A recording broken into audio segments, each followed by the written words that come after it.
ಚಿತ್ತಾಪುರದಲ್ಲಿ RSS ಪಥಸಂಚಲನಕ್ಕೆ permission ಕೇಳಿದರೆ ಆ ವಿಚಾರದಲ್ಲಿ ಗಲಾಟೆ ಆಗಿದೆ. ಎಲ್ಲರೂ ಬ್ಯಾನರ್ಗಳೆಲ್ಲ ನಂಗೆ ಗೊತ್ತಿಲ್ಲ, ಕೇಳ್ಕೊಂಡು ಮಾತಾಡ್ತೀನಿ. ಯಾಕಂದ್ರೆ ಇನ್ನು ಕರ್ನಾಟಕದಲ್ಲಿ ಪಥಸಂಚಲನ ವಿಚಾರದಲ್ಲಿ ರಾಜಕಾರಣ ಶುರುವಾಗ್ತದೆ. ನೋಡಪ್ಪ, ನಾವು ಮಾಡಿರೋದು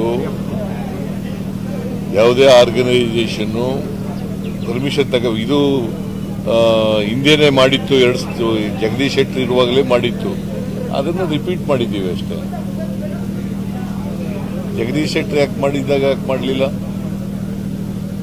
ಯಾಕ್ರಿ ಮಾಡಲಿಲ್ಲ ವಿರೋಧನ? ಟಾರ್ಗೆಟ್ ಆರ್ಎಸ್ಎಸ್ ಅಂತ ಅನ್ಕೊಂಡ್ಬಿಟ್ಟಿದ್ದಾರೆ. ಟಾರ್ಗೆಟ್ RSS ಅಲ್ವೇ ಅಲ್ಲ, ಎನಿ ಆರ್ಗನೈಸೇಷನ್. ಈ ವಿಚಾರದಲ್ಲಿ ರಾಜಕಾರಣ ಮಾಡೋಕೆ ಶುರು ಮಾಡ್ತಾ ಇದಾರ ಅಂತ ಬಿಜೆಪಿಯಿಂದ ರಾಜಕಾರಣ ಆಗ್ತಾ ಇದೆಯಾ ಅಂತ. ಬಿಜೆಪಿ ಯಾವಾಗಲೂ ರಾಜಕಾರಣನೇ ಮಾಡೋದು, ಇನ್ನೇನು ಬಿಟ್ಟು ಬೇರೇನು ಮಾಡಕ್ ಬರ್ತದೆ?